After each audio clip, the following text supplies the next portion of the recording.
unique and different experience based on the communities and the organizations that you're working with. I served 2007 to 2009, which, gosh, is a long time ago.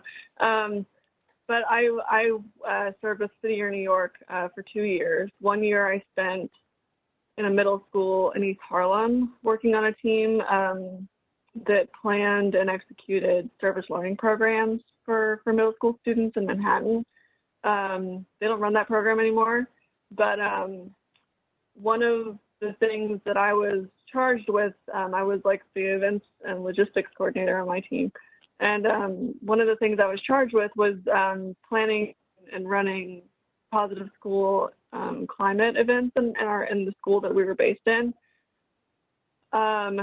And the thing that stands out to me most about my experience is in the first half of the year, I had an idea to bring elected officials and local businesses and local artists to our school to sort of like celebrate the culture of the neighborhood and just make sure that the folks had access to their elected officials. And I don't know, that was my vision. I had never planned an event like that before. That was the first one. And I just remember feeling really energized, walking around the neighborhood, engaging with local business owners and artists, and getting our local council member, the assembly member, and a couple other folks to sit on a panel at the school. I remember our principal being like, "You're doing what?"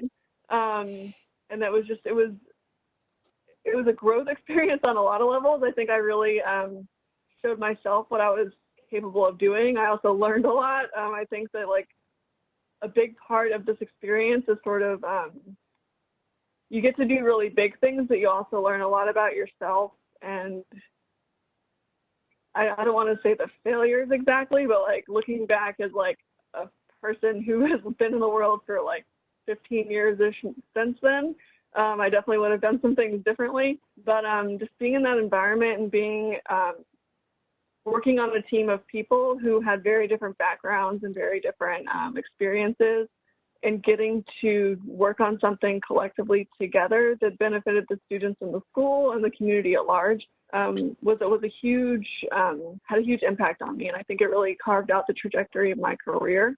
Through that experience in my second year, I actually trained other event coordinators to do events in their schools, among other things. But I also learned through that experience that I wanted to work in city government.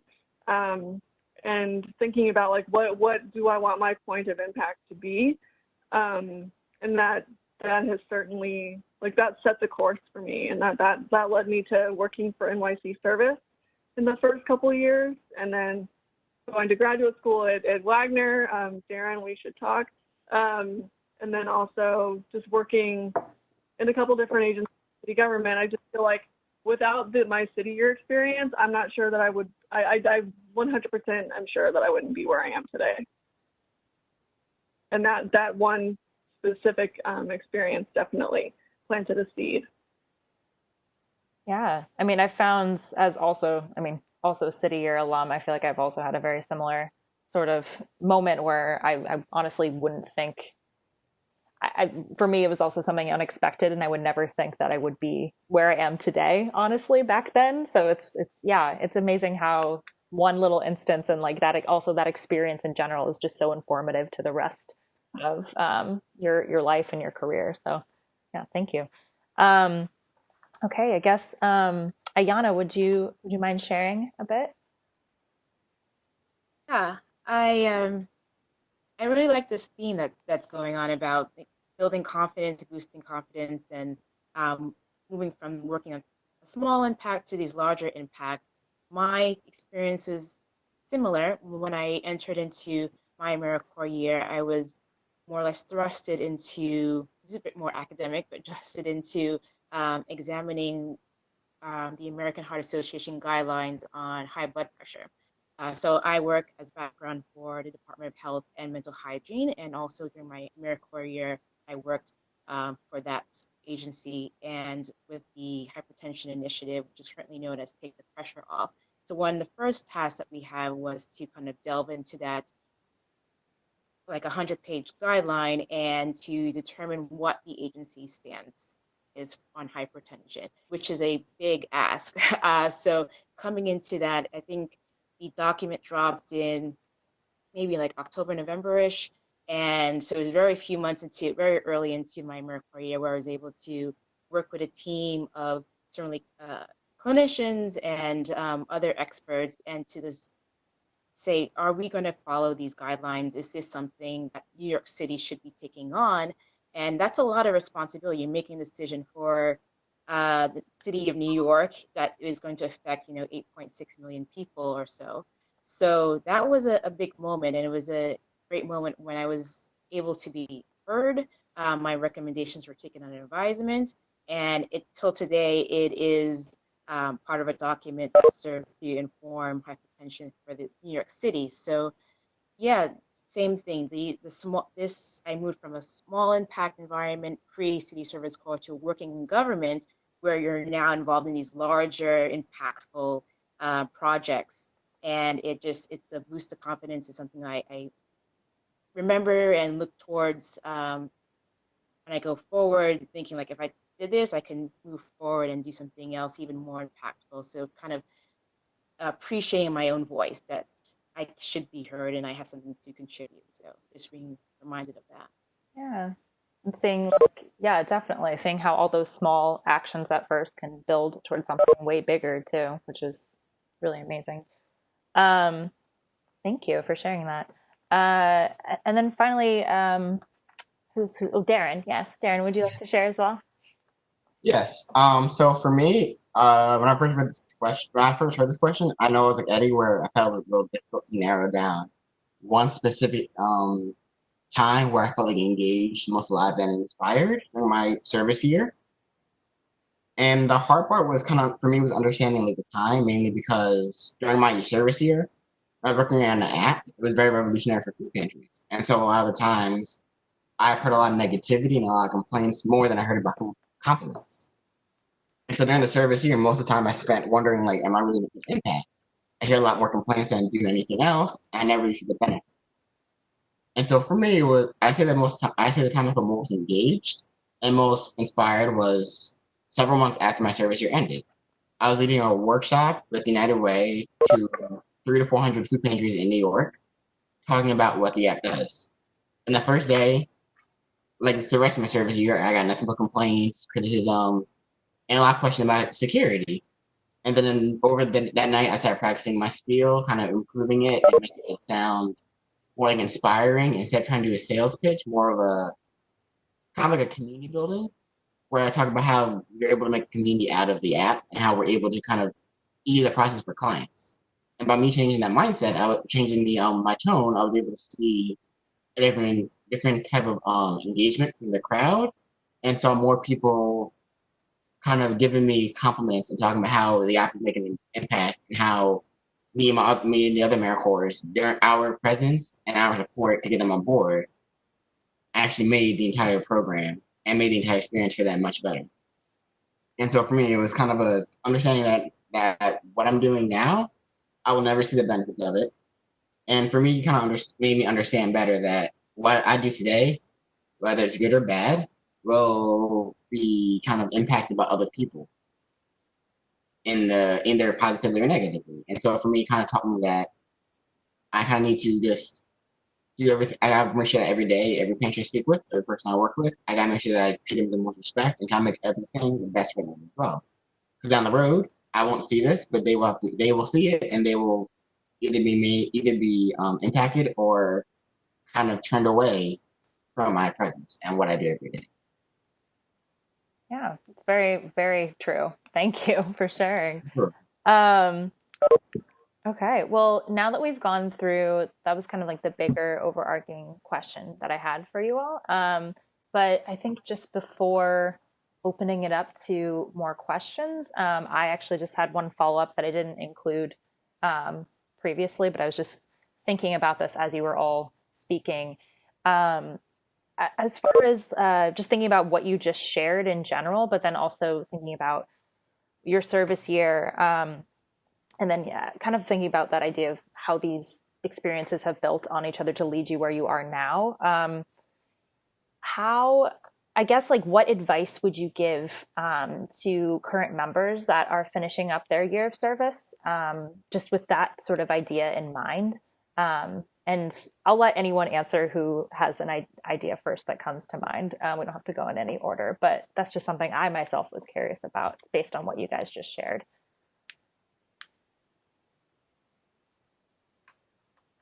I'll take the mic on this one and give you folks a chance to think. I would say to, and actually also in response to what Darren just shared, to anybody doing the work, to trust the process, to know that what you're doing and where your energy is going is where it's supposed to be. Whether or not you see the impact right away, or whether or not you believe in yourself, there are others who believe in you, and you legitimately have your light and love, your own individual energy to bring to the table that is this world, right? And so to just trust yourself, trust the process, and believe in yourself, because you're capable of things you may not know yet. And the process is designed to not only give to the community from you, but to show you what you're capable of giving. And so that would be my advice. Trust yourself, trust the process, come from the heart, and everything else will flow. That's great advice. Thank you. Just Does anybody else have any thoughts? I just stopped sharing just so I could see your full faces because the question isn't relevant that's up there anymore. But yeah, does anybody else have any thoughts on that question? Yeah, so kind of to piggyback what Eddie said, I say also, along with everything Eddie said, also don't be afraid to ask questions. Toward the end of my service year, I wasn't confident that I was going to still be there. They were giving hints, but it wasn't like, anything written in stone. And so for me, every day I'd always ask them about the future of the app, if there's an opening for me to be involved. And they would always give me, it's too early to tell, we don't know yet. And whenever they ask me that, I would always ask them, well, what can I do to secure myself, to kind of secure the bag of after the service year? So how can I able to, what skills do I have that I can sell in an interview? How did my interview go with you guys? Do you have a connection with the other organizations? If your supervisor was an AmeriCorps member, which I was lucky to have, ask them, him or her, what did they do after the service year ended to get to the job they have either today or how they got to where they are today. Great, thank you. Yeah, asking questions is very important. I'll jump in too. Just kind of building off of what was said, I'm just realizing that, we are in a very different economic environment, so what was probably running through our minds as service year members is probably different what's running in the current service year, what their cohort, what they're thinking about. So I just would continue to echo, you have gained skills. Just appreciate that you have gained skills during this year. It's up to you now just to kind of bring those skills to the fore when you're conversing with others, when you're selling yourself, or bring those to the fore in your resume, or bring those to the fore when you're in meetings with others. So you have to kind of do a little kind of sitting with that and analyzing yourself and thinking about what have I learned, either through the professional development time, either through on-the-job training or online courses. You have learned something. And in some ways, you are an expert in certain things. So don't be afraid to sell yourself. If you feel confident in a subject matter, if you feel confident in project management, in managing people, or any sort of particular skill, don't be afraid to sell yourself on that. A lot of times, I would just say for me, like us as like women or as minorities, we sell short on that. But others don't. And so just kind of push forward with that. And anything that you don't know, you can always learn on the job.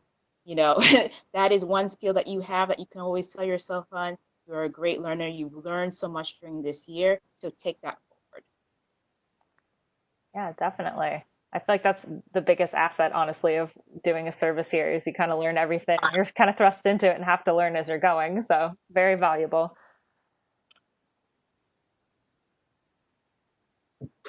I can add, I can add a little bit. I agree with everything that's been said, and I don't want to be repetitive. But I would say, kind of akin to what Ayanna said,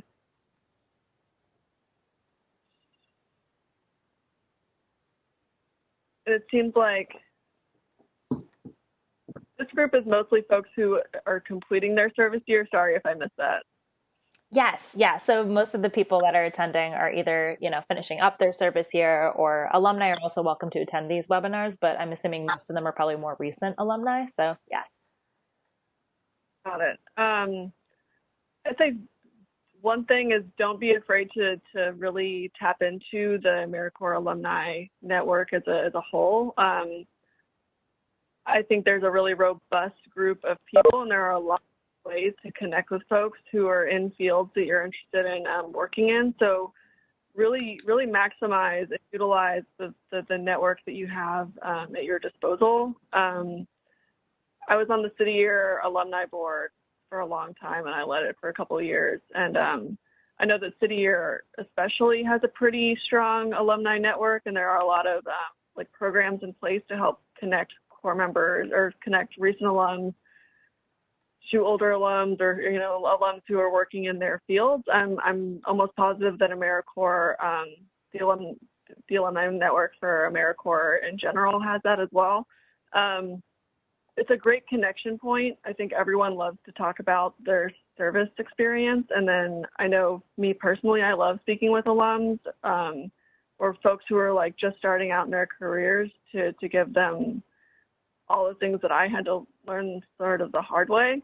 But also, I learned a lot too from alums. So I think don't forget that we're here. I'm seeing Eddie nodding. Everyone wants to help you, so use us. Yes.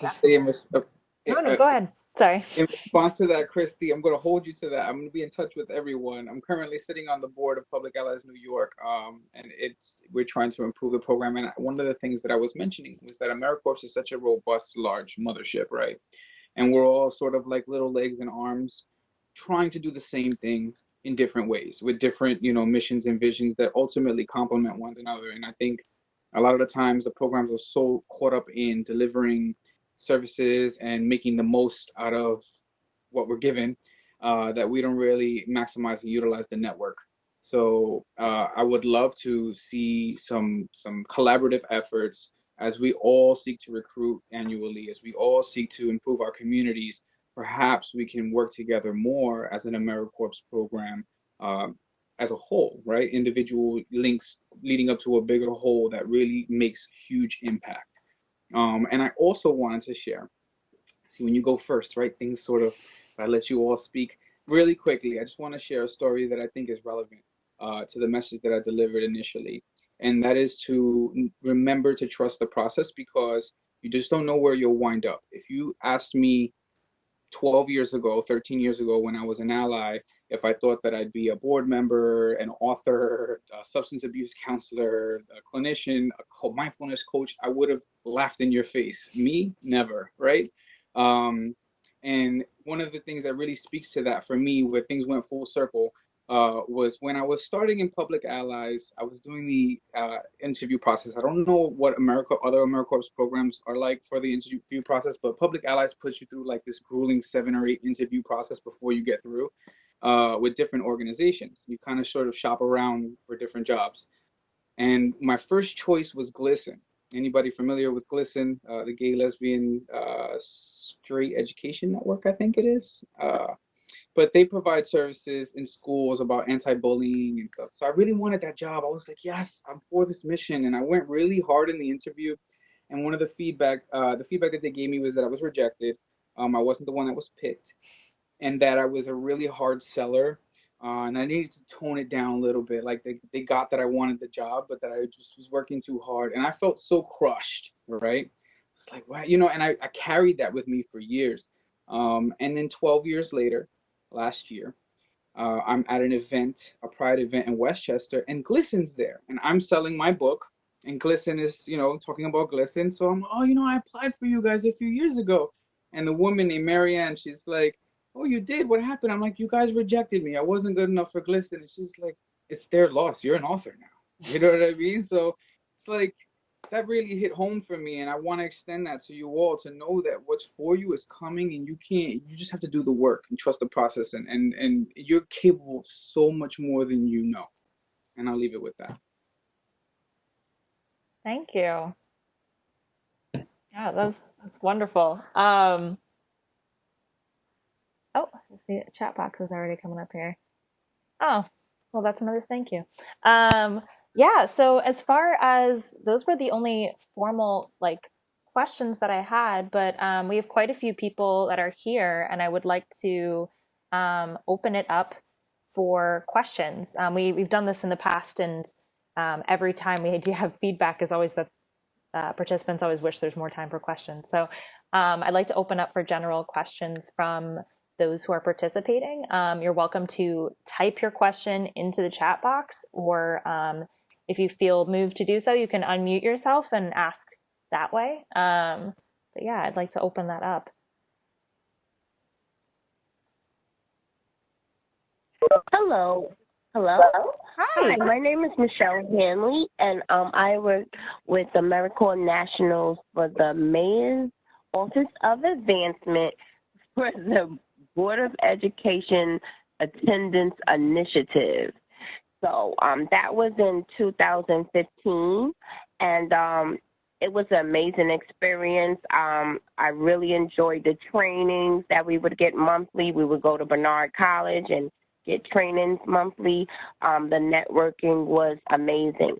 I, too, was able to be a part of a grant writing process where I wrote a grant and had my students make a book, and it was amazing with the Brooklyn Historical Society. With that being said, I appreciate the alumni activities with AmeriCorps and service year. It's what I have to say to the people that's getting ready to end.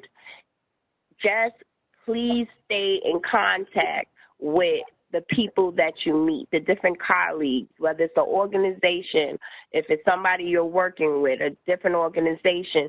Just try to keep your relationships and bridge your opportunities, because it's believe it or not, you may feel like your project may have been small or really large, but you played an amazing part in it. So take that forward, and like I said, just keep networking. But the question that I have is, how does an organization, a new organization or not-for-profit, obtain Vistas or AmeriCorps to work for your organization? Hello? Yes, we heard you. I think we're just waiting for response. Well, I think I can speak from what I understand, the question is how is it that a new organization could maybe potentially host an AmeriCorps participant or a service year participant in their program? I know from the public allies end of things, and I can only speak to that.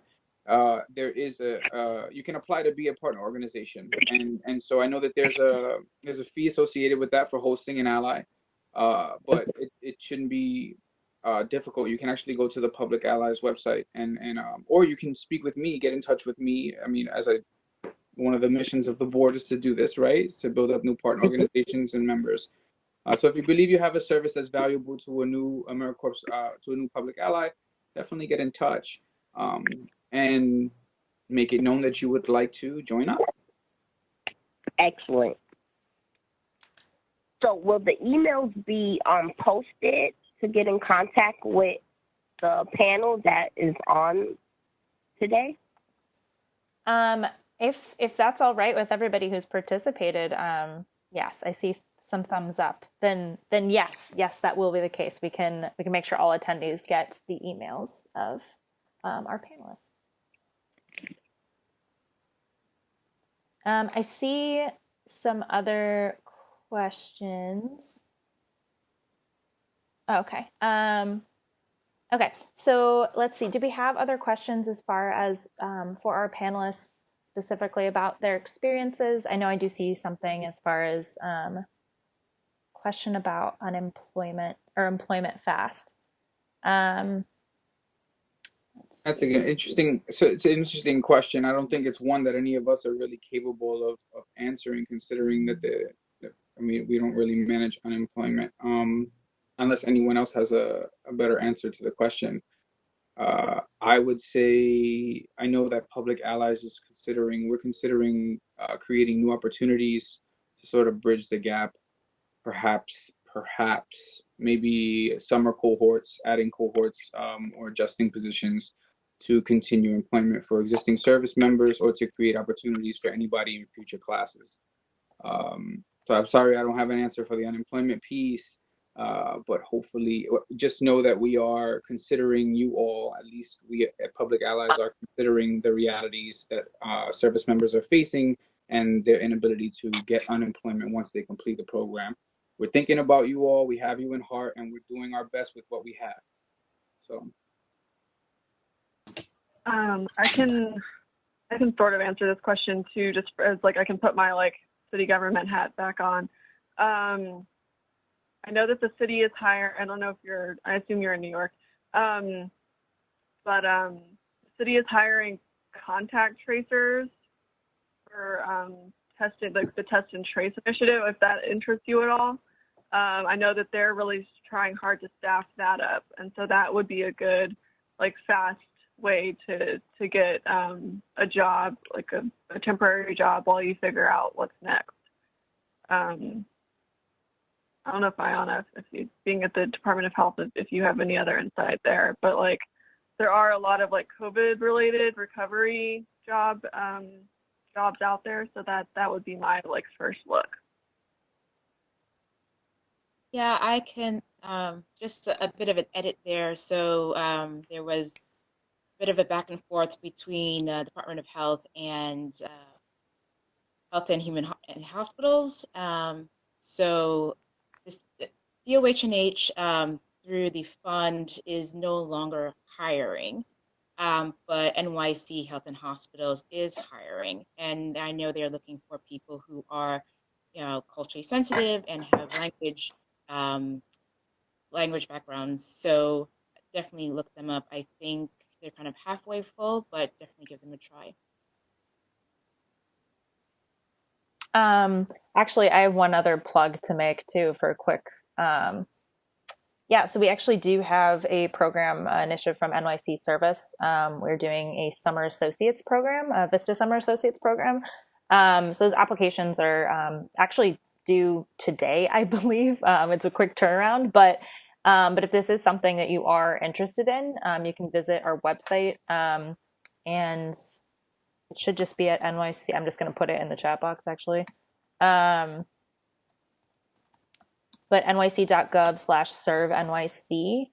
If you go there are a list of all of our different AmeriCorps programs, but specifically the Summer Associates program that will be starting at the end of June. But yeah, the application cycle closes today, but it's a pretty quick application. So if you are interested, I would highly encourage that you apply. It's, again, you will be employed for the summer, or employed with AmeriCorps Vista for the summer. But, and if you are in the New York area, it's to help with COVID-19 relief. So if that's something that you're interested in, highly encourage you to apply to that as well. And then I did see, somebody put, not for current members though. Yeah, if your term of service, it just can't conflict with your term of service. Oh, okay, wait, that's the actual link to the, thank you, Kristi. Kristi with a C, not K. Let me see. Okay, so I also did see somebody said something about the LinkedIn network. Yeah, we also have a NYC Service Year LinkedIn network. As far as earlier we were talking about staying connected. And honestly, I do think utilizing your network is a great way to look for job opportunities. I know that that's how, honestly, I've gotten a lot of my opportunities is just through my network. So yeah, and especially now, I know it's a lot harder to do that in person, but we're trying to make sure we have those, those online spaces as well. So this LinkedIn group is kind of with that in mind. So yeah, check it out. It's somebody linked it up there. It's NYC Service Year group network group on LinkedIn. So I did see somebody had, oh, thank you, Kristi, for providing that. Yeah, so the complete term for the summer associates, just so you all know, it's from June 28th. I'm sorry, you must complete your current term of service by June 28th to participate in the summer associate program, which runs from June 29th through August 28th. So again, if those dates do line up, you are still eligible. I know for some that may not be the case, but if that does line up, then you're eligible to apply. And I would highly encourage you to do so. Let's see. So I did see there was one more question as far as for our panelists, which I think this could probably be our last question because we have about, just to stay conscious of time, we have about 10 minutes left.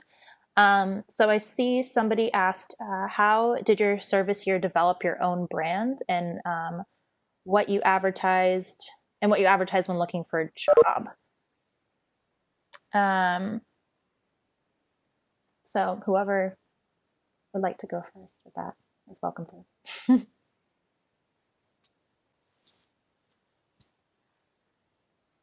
Hello? Hello? Real quick, I just would say that how developing your own brand, once you see AmeriCorps listed on a resume, I'm telling you, everybody is going to start calling you because it is, like I said before, it's way bigger than you are. So it's you're known nationally. You gave tremendous service. That's what it stands for. You gave the tremendous service before you ended, and you have extremely amazing leadership skills. So definitely put the cohort, or like if you work for the mayor's office or what organization you listed, also list that it was AmeriCorps, then list the organization, and then list all of your skill sets, like big and small, write them all. And, yeah, I think it will help a lot with your branding and, like, go out on a limb. Like, I never would imagine that I could write a grant. And now I'm writing grants, and I feel really great about it. So list all of your tasks. Thank you. Thanks for sharing that. For our 4 panelists, do you all have any advice for, thinking about your own personal brand when looking for jobs? Eddie, would you like to share?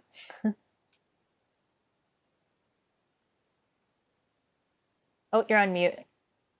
Gotcha. Yeah, I just noticed. So, I mean, I think when you're developing your own brand, you have to really take into account what your core values are, why you're doing what you're doing, and who it is that you're looking to serve and impact, right? What is it that you're happy about doing? What's going to be fulfilling for you every day? And then sort of match that to the skill sets that you have and really maximize the representation of that on your resume, right? However you're representing yourself, whether it's your social media, obviously you should have LinkedIn accounts, professional networking. There are apps like Shaper that I use to network for various purposes. It's like a Tinder-ish sort of feel, swiping left and right, but professional. And so, utilize it all to put yourself out there, but really just stay true to who you are and what it is that you bring to the table. And that starts with your value system and what it is that you hope to change in the world or make impact with. Great. Thank you, Eddie. You're welcome. My pleasure.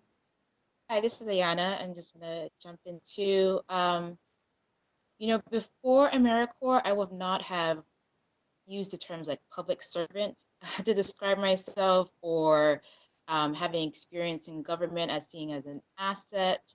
But that's a real thing. Like people sell that when they're branding themselves. And so I would ask that you lean into that, lean into the idea of being a public servant, leaning into the idea of working for government. If that's what you were able to do, if you were working with nonprofits, leading into whatever is relevant for that situation and making that part of your brand. I definitely went through a transformation. My service corps year was a bit more of a mid-career change for me. So I was able to reinvent myself and taking the skills that I learned during my AmeriCorps year to brand myself as an evaluator based on my 1 year experience with AmeriCorps. So I would echo what was said. You are a government employee, that's an asset. You are a public servant, that's an asset. So leading into that and sell that for your future. Great, thank you. The only thing that I would add, I totally agree with the first two. Sort of similar to how we just talked about stories. Think about a couple of stories from your experience that you can tell, depending on what it is that you want to do and what you're going for. It really helps show, like the whole like show but not tell idea of how your service experience affected your values and what, like, how it impacted who you are today. I think people always want to hear stories from us. I think that's part why we're here. I would think of a couple of stories like what type of impact did you have? What did you learn? Like that type of stuff that I think you can really point to and help like bolster your brand. Okay, great, thank you. Darren, any last thoughts to add? Yeah, so I'd say pretty much Kristi, Eddie, and Ayanna, they all touched up on it really well. I say definitely for me, one thing I definitely say that helped me also develop my own brand was mainly trial and error. Pretty much like using every coworker and every person I speak with as an opportunity to kind of like test and like tread waters on what keeps people engaged. How can I tell when they're not being engaged anymore? How can I try and figure out what can I say or what can I do to get them re-engaged with who I am and try to keep that like try to keep the conversation going. And also to, like, when I was doing it, I also like trying to figure out things like kind of things I learned during my service year, and kind of framing it in a way where pretty much talk about like the issue, pretty much talk about the skills I didn't have before my service year, and then use my service year as a way to kind of market what I learned, how I grew, and pretty much also like pretty much take like the big takeaways I took from my service year. Great, thanks, Darren. So we have about 4 minutes left. Are there any final questions for our panelists before we close for the day? I'm just going to give it a second because I know sometimes there's a delay.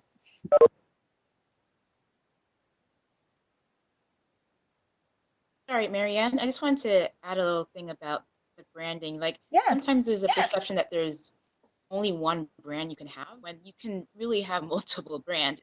It's or tweak it to whatever the situation is. So don't get stuck with like, I just need to be on point with this one brand all the time. Like, things shift, and especially with this economy, you can have different versions or different brands of yourself. So I just want to add up.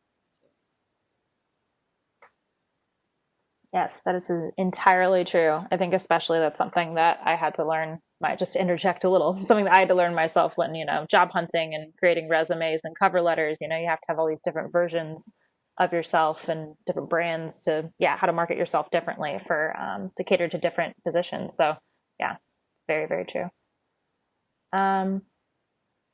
Okay, well, if we don't have any other questions for the day, I just wanted to say a very big thank you to our 4 panelists today, Darren, Kristi, Eddie, Ayanna. Thank you so much for being here and for sharing with us. I think conversations like this are incredibly valuable to our community, like we all said, and sharing and passing down wisdom from year to year. So thank you, thank you, thank you. And thank you all for attending today. For those of you who want the panelists' emails, I will follow up with that information for you all if you have follow-up questions. And please make sure that if you liked what you saw today during this hour, there are other opportunities this week, and you can still sign up for webinars that are happening this afternoon, this evening, and then Tuesday through Friday. So please check that out and yes, thank you all. I hope you stay safe and have a wonderful day. Thank you, everyone. Blessings to all. Know that you all have limitless light, love, and potentiality. Blessings. Namaste.